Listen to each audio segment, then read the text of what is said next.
My rebellion took a form of immorality that I don't like to talk about much. I was very sexually immoral as a teenager. And it started early in my life, and it was very easy for me. When I say it was easy for me, I was very immoral, and I was immoral a lot. I learned to lie and manipulate. Because I also had rejection, I didn't want to be rejected. So I looked for the girls that would be the most susceptible.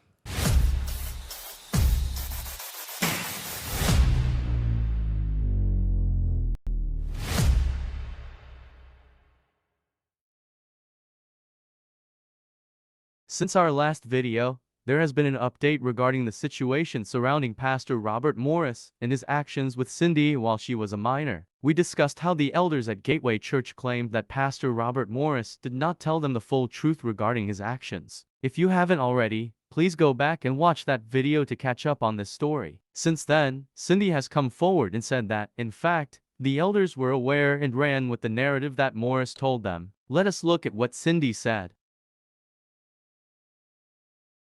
The leadership at Gateway received actual notice of this crime in 2005 when I sent an email directly to Robert Morris' Gateway email address. Former Gateway elder, Tom Lane, received and responded to my email, acknowledging that the essay began on December 25, 1982, when I was 12 years old. Again in 2007, my then attorney Gentner Drummond, the current Attorney General of Oklahoma, sent a letter to Robert Morris with the hope that he would help reimburse me for the thousands of dollars I had expended in counseling as a result of this abuse. His attorney acknowledged the dates as well and then attempted to blame me for the abuse. At the very least, both the Gateway pastor and at least one elder had specific notice that I was SA'd, beginning when I was 12 years old. Gateway had the information, but intentionally decided to embrace the false narrative Robert Morris wanted them to believe. As stated by my attorney earlier this afternoon, just days ago the Gateway elders released a statement saying, since the resolution of the 35-year-old matter, there have been no other moral failures. Now that they have allegedly just learned that he was being untruthful, why limit the investigation to his conduct between 1980 to 1987? Why not expand the investigation to his entire tenure at Gateway Church? Also, why have they retained a law firm that specializes in crisis management? Let me pause to say this. How do they really know that there were no other moral failures in his life? Let's continue.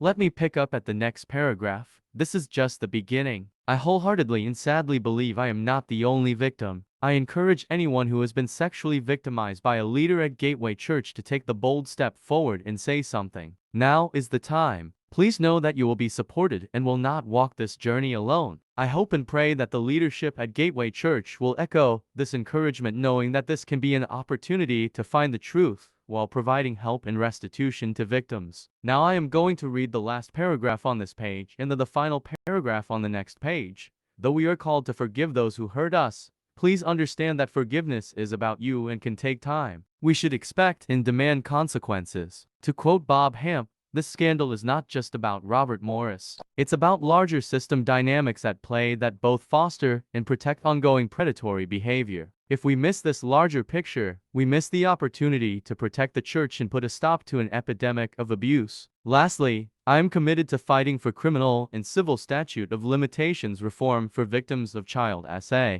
Victims should not be robbed of justice simply because it has taken them time to process childhood trauma before being emotionally ready to confront those who are responsible for these crimes. It is time for us to start protecting children and stop protecting predators. I completely agree with Cindy. I do not think there should be any statute of limitations when a child was violated because, like she said, and she would know because she experienced it firsthand, victims should not be robbed of justice simply because it has taken them time to process childhood trauma before being emotionally ready to confront those who are responsible for these crimes. It is time for us to start protecting children and stop protecting predators. This is why Tony Evans' Oak Cliff congregation and their online community need to know what sin he committed. I hope it is nothing as serious as what Pastor Robert Morris did. However, it seems that the elders at Oak Cliff may be covering for Tony Evans. Saints, the sin happened a number of years ago, and he only came forward now. This has led people to believe Evans may have been blackmailed. According to Tony Evans' son Jonathan Evans,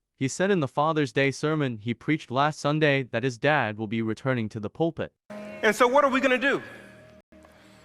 We're going to play offense. We're going to go and do and be what God has called us to go and do and be. And when he returns, when my dad returns, when that time comes, we're going to celebrate a victory we already knew beforehand that we had. Leave a comment in the comment section with your thoughts on Tony Evans returning to the pulpit. Now back to Morris. Given what we now know about Robert Morris and his actions with the then 12-year-old Cindy, it's important to recognize that when predatory behavior is discovered, there are usually strict legal restrictions placed on the individual involved to protect children. However, according to Cindy, the elder who was aware of the situation did nothing. This raises concerns that there may be more victims. When you listen to his Room 12 sermon, which we will be breaking down in the next video, it becomes evident that his behavior was part of a troubling pattern. He acted immorally and seemed to be strategic in his choices. However, according to Cindy, the elder who was aware of the situation did nothing. This raises concerns that there may be more victims. I learned to lie and manipulate. Because I also had rejection, I didn't want to be rejected. So I looked for the girls that would be the most susceptible. The narrative Robert Morris had his congregation believe was that once he got saved, that behavior stopped. I was 19 years old when I gave my life to the Lord, and everything changed. I didn't have any desire to go back to that old life. I wanted to walk with the Lord and learn more about Him. And some people helped me to learn the Bible and to learn how to pray and to learn about my new life in Christ. Let us watch a few minutes of this interview Justin Peters did with Pastor Steve LeBlanc and listen as he breaks down the timeline of Robert Morris' transgressions. To watch this full interview, go to Justin Peters Ministries YouTube channel. We knew he had an affair. This was not a secret. Right, because he had been open. He had been open about his past sexual immorality, saying that he was, I watched a video of him from about 10 years ago saying that he was admitting that he, when he was much younger, used to, in his words even, I think, is a paraphrase, but he knew how to recognize girls who didn't have a strong father in the home or a loving father, and he somehow learned to recognize girls like that, and so he would pursue them.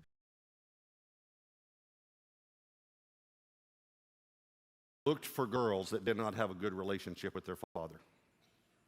I learned to spot that. I looked for girls that were insecure. And I don't know, now I look back on this, I can tell I did it. It wasn't like a plan that I had, but I could spot this. Girls were made to be held by men. And if they are not held, if that need is not met in a healthy way by their father, they will meet it in an unhealthy way. Now let us get back to the interview. That's what makes it so disarming. Right. Because a man who's confessing what he used to do like that, you tend to say, okay. And even at Shady Grove, I knew he had been removed from ministry and that James Robinson brought him to Shady Grove Church and basically dropped him off on the doorstep with Olin Griffin for him to go through some kind of restoration. So what you naturally assume is they've researched this thing, they know what they're doing. It never entered my mind that he was in fact a pedophile. Yeah. This man held my son as an infant when he was dedicated at Shady Grove Church. Remember I said earlier, people who do such acts by law should not be around children. That is why Pastor Steve made it a point to mention that Morris held his son. Right. I want you to think about that. Right. And so, Steve, when you say he was a pedophile, just in case someone's watching and they don't know all of the details, so walk us through the timeline here. So, Cindy Clemenshire, when this happened, now the elders, in fact, I'm going to read it here. The elders of Gateway Church put out a statement initially, like 2 days ago, and they said, it's from the elders of Gateway Church. Pastor Robert has been open and forthright about a moral failure he had over 35 years ago when he was in his 20s and prior to him starting Gateway Church. He has shared publicly from the pulpit the proper biblical steps he took in his lengthy restoration process. This 2-year restoration process was closely administered by the elders at Shady Grove Church and included him stepping out of the ministry during that period while receiving professional counseling and freedom ministry counseling. Since the resolution of this 35-year-old matter, there have been no other moral failures, and Robert Morris has walked in purity. And in a statement from Morris himself, in this statement from the elders, Morris said, "When I was in my early 20s, I was involved in inappropriate sexual behavior with a young lady in a home where I was staying." Young lady? Walk us through the timeline here. Yeah. She's no young lady, and she was not a young lady then. And part of her was fundamentally broken because she was a little girl, and she's lived with this all these years. She was 12. She was, in fact, 12 years old. Cindy was born in 1970. Okay. Robert was born in 1961. Okay. And so he was born in July, in fact, 1961. In case you don't, you'll want to remember that. It actually matters. And so when she was first molested by him, it was Christmas night of 1982. Okay, so Robert was 21 years old. And married. Cindy was 12 years old. Robert had been married since he was 19, and he had his first son named Josh. So he's a married man. He has a son. Yeah. And he's traveling in ministry. Okay. Right. And so when he molested a 12-year-old of a friend of his, right, as he was ministering at his church, yeah, that's not a young lady. Yeah. That's a child. Now, child. Three of my 4 children who I've raised are girls. I raised 3 daughters. Yeah. And if you would have touched one of my daughters, and he did far more than touch. Yes. He molested her. This is rape. That's what this is. This is full-blown molestation. Call it what it is. I have great issue with that statement that he gave. It proves that he's not repentant. He never was. And by the way, he never stepped out of ministry. He was removed. He was not doing something inappropriate. Inappropriate is if I'm invited, let's say I'm invited to a black tie dinner, and where I should have a tuxedo on, and I show up in one of my comfy T-shirts that I wear around the house. Now that's inappropriate. Right. And people would think, oh, that's tacky. That's inappropriate. Right.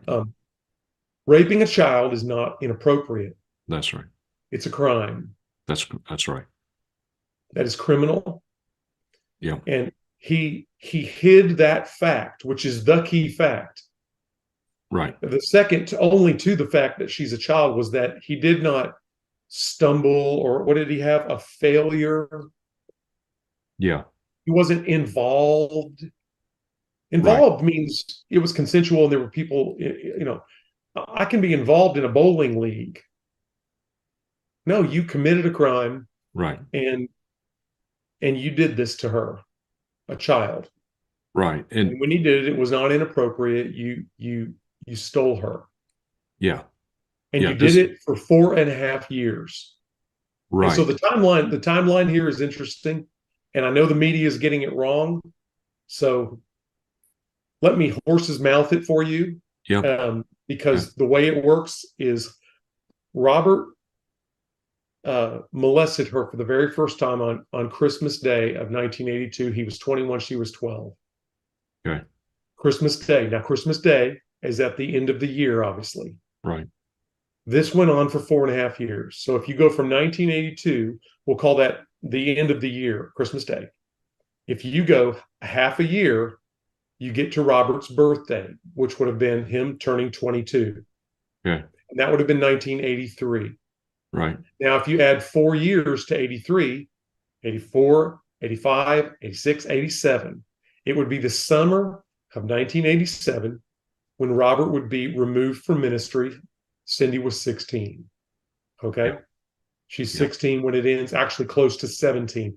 I don't know if she had had the birthday yet or not. I don't know the exact date. I only know the year she was born by deduction. Okay, so that summer, her birthday might have fallen in somewhere between the summer and Christmas. Sure. Yeah. Okay, so 4.5 years later, he's 26. And because he was 21, 4 years, landing on his birthday, that would have started the 5th year, which he didn't quite make it. He was removed from ministry and he was given a 2-year process of restoration. Okay. Now let's assume that he was still 26. Mm-hmm. That means when he's done with the process of restoration, whatever that means. Right. Yeah. He's 28. Right. So he's 28. 28. He was removed from ministry at 26. That's 2 years. Robert was made an elder at Shady Grove Church when he was 29. Unbelievable. Unbelievable. So he was 3 years since being caught molesting a girl. 3 years, and he's made an elder of an eldership, and he's made an elder in 1990. Yeah. He's made an elder that would have oversight over me and my family. Right. My soon-to-be wife, my soon-to-be kids. He would have eldership over us. Right. And we took that very seriously. Hebrews 13 is very clear. Honoring the word, we're going to submit to our leaders. Yeah. Unless it's illegal, immoral, unethical, or unbiblical, right? That's the way it is. Yeah. And what I'm saying is he was molesting a child for 4.5 years. And after that ended, in only 3 years, he's an elder. Right. And so what I'm saying, I now know he's resigned. He resigned from Gateway Church. Yeah, we learned that. That statement never says he repented. Right. Because he has not repented. Right. When you repent, you don't try to obfuscate. You don't try to hide. You don't give titles like he did to me about her. He said she was flirtatious. She had a Jezebel spirit. She was a seductress. And he told me that the girl the young lady he had been involved in, threatened him. That the reason why he had to keep doing it was because she threatened him. Now, I never knew how long it went on. He said it wasn't a one-time thing, but that she threatened him, saying if he were to stop, she'd turn him in, or whatever. She'd tell on him. So he made himself a victim in that. He's not repentant of that. That is incomprehensible to me. I mean, I don't want people to miss that. So he made it sound like it was just a 12-year-old child is not a young lady. In fact, in this article, she's quoted Cindy Clemenshire. She says, "I was 12 years old. I was a little girl, very innocent little girl, and he was brought into our home. He and his wife, Debbie, and their little boy, Josh, trusted and preached at the church that my dad helped start." Cindy even remembers, Steve, what she was wearing on that first night, Christmas night, 1982. 1982. She was wearing pink pajamas with bloomer pants and a snap-up robe on. I mean, pink pajamas and bloomer pants. I mean, that's exactly how you would expect a little girl to be dressed. That's how my little girl's dressed. Right. And this, you said a minute ago that this was rape. It was. Rape. This was rape. Rape. Yeah. This was rape. There was penetration. She made that very clear. Right. It was digital, they would say in court, but nevertheless. Right. Right. And then in his in Robert Morris's explanation of his inappropriate sexual behavior, he actually says that he blames it on a Jezebel spirit. Yeah, there were many such statements. Yeah, that again, she was flirtatious, manipulative. There were a few. Jezebel. That was the common mantra, was that he had been victimized, that he had stumbled. Yeah. Okay. Oops. And he was the victim. But then now that there was this sin trap with this wicked woman. He falls into it, and like a Venus flytrap, she shuts over on him because he's so irresistible and good looking, or so, I guess. And she just has to have him, and she's drawn to the anointing, and therefore he's trapped. Okay, so it's my conviction that most of the Shady Grove elders were fed this lie, at least all of the later ones, like myself. I was ordained, I became an elder 10 years after him, and the year following his exit. Okay. Yeah.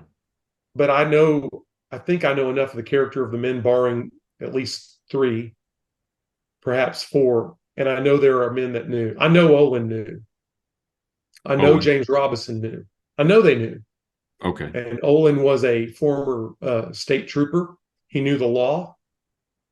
I cannot imagine he did anything without his right hand, Monty Smith, knowing. And I know for a fact James Robinson knew, because they are the ones that met with the family. They met with Cindy. They met with her parents. They actually knew. And they did not report this crime to the proper authorities, which is the police department. These are not things that need to happen inside of a church.